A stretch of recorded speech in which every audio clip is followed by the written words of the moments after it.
Ils ont cessé le travail et mis toute leur énergie dans un face-à-face avec Alexandre Loukachenko.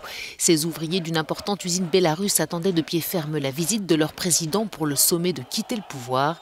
Sa réponse ferme ne s'est pas fait attendre et le discours de Loukachenko s'est terminé comme il avait commencé, sous les huées de son auditoire. Merci, j'ai tout dit. Maintenant, vous pouvez recommencer à crier va-t'en.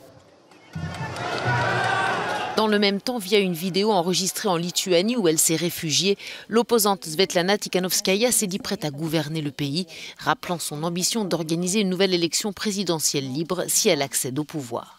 La jeune femme de 37 ans est incontestablement l'une des figures de proue de l'opposition bélarusse, mais une opposition unifiée qui rassemble de très nombreux visages sans réel leader clair et officiel. Un mal pour un bien, estime cette analyste. Selon elle, cette espèce de flou est plutôt positif. Les autorités de Loukachenko ne savent ainsi pas vers qui se tourner ou qui menacer.